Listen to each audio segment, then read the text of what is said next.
Okay, so get this. We're diving into a real-life engineering mystery today. A pipeline failure. But it wasn't as a big explosive thing. It was more like a slow burn, kind of like a thriller. Yeah, what's really interesting here is it didn't just suddenly break. It's this failure. It happened over time. And there are clues, like buried in the pipeline's history and even the stuff it's made of. So imagine this. A pipeline put in back in 2008, moving fluids underground. Sounds pretty basic, right? Right. But here's where it gets interesting. This pipeline, it's made of some unique material, a glass fiber reinforced epoxy, and it was connected to, get this, a steel riser. And hold on, there's more. A whole section of this thing, about 3 meters long, was just left there totally unsupported. Oh, wow. Yeah, and that might seem like just a small detail, but that unsupported section, that's a big part of what we're talking about today. Even little shifts in the ground, like settling, can put a crazy amount of stress on a pipeline, especially at those connection points. So years pass, everything seems fine. Then, in 2023, inspectors find these weird cracks, but only in the outer layer of the pipeline. And they weren't just any cracks. These were what they call circumferential cracks, meaning they went all the way around the pipe, like a tight band. Can you, help us picture that? What does that even look like, and why is it a big deal? Okay, so think about holding a drinking straw, and you squeeze it from the sides. Okay. You squeeze it enough, and eventually it buckles, right? Yeah. And that creates a crease that goes all the way around. It's kind of similar to what happened to this pipeline. Those cracks, those circumferential cracks, that tells you there's way too much pressure from the outside pushing in. So the cracks themselves, they weren't the main problem. They were more like a symptom of something else. Exactly. Like if you find a stress fracture in a bone, something's putting too much pressure on it. And in this case, it seems like the problem was that misaligned steel riser we were talking about before. Exactly. Over time, as the riser shifted and settled, it put uneven pressure on the pipeline. This created stress point, especially in that unsupported section. And those stresses, well, they eventually showed up as those cracks. Okay, so we've got this pipeline. It's been weakened by these cracks. But that's not the end of the story, is it? Nope. The report mentions something called water hammer, and I think this is where things get really wild. You got it. Water hammer is, well, it's fascinating, and it's often something people don't think about. But it can really mess up a pipeline. Imagine this. You're running water through a hose, full force, and then, bam, you shut off the valve. I can picture it like the hose jerks, maybe even makes a banging sound. Exactly. That's basically water hammer. That sudden stop creates a shock wave, a big surge of pressure that goes back through the pipe.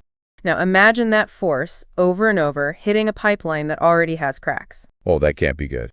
And the report says they actually increased how much fluid they were pumping through the pipeline starting in 2023. So I'm guessing that made those water hammer events even worse. You got it. More volume meant more pressure surges, basically hammering away at those cracks that were already there. And here's the thing. The pipeline could handle the normal pressure, but those repeated shock waves right at that weak spot by the riser, that's what finally broke it. It's like a 1-2 punch. First, the cracks weaken the pipeline. Then, boom, these water hammer events come in and finish it off. Yeah, that's a good way to put it. But let's not get ahead of ourselves.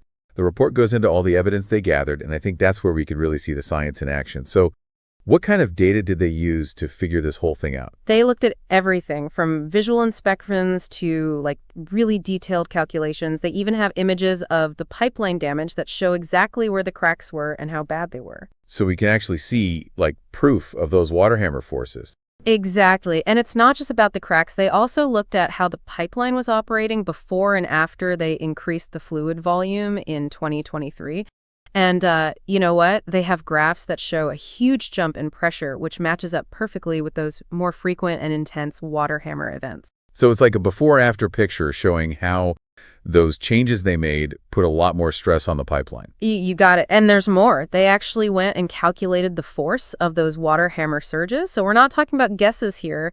They have the numbers to prove how much those shock waves were hitting the pipeline. Yeah, and that's what makes this report so important. It doesn't just tell us what broke. It actually gives us the evidence to back it all up. It's like a detective, right? They're carefully collective, fingerprints and DNA samples, and talking to witnesses to build their case. That's a great analogy. And just like a good detective uses all that evidence to find the culprit, this report helps us understand not just what went wrong, but why and how to keep it from happening again. Speaking of preventing these kind of things, the report has a bunch of recommendations. One that really stood out to me was about better support for those riser sections, especially in places where the ground might shift over time. I mean, it makes sense that a well-supported pipeline is a safer pipeline, right?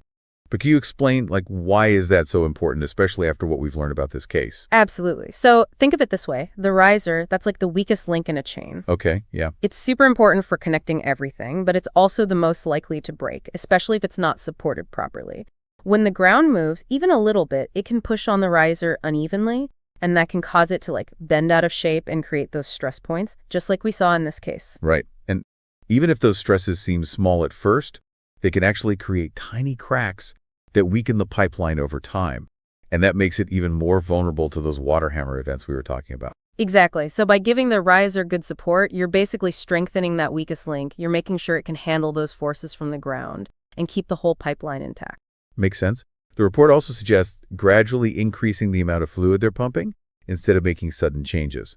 That makes sense when we think about water hammer. But in the real world, don't they sometimes need to, like, react quickly? How do engineers balance that need for speed with the risk of those pressure surges? That's a great question, and it really shows how tough some of the decisions engineers have to make can be. Sometimes, yeah, you need to increase the flow fast, maybe because demand suddenly went up or there's an emergency.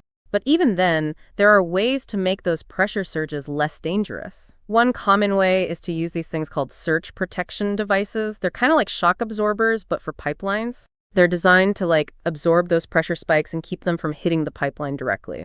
Basically, it's like having a safety valve that lets out the extra pressure before it can do any damage. Yeah, this whole conversation has really made me think.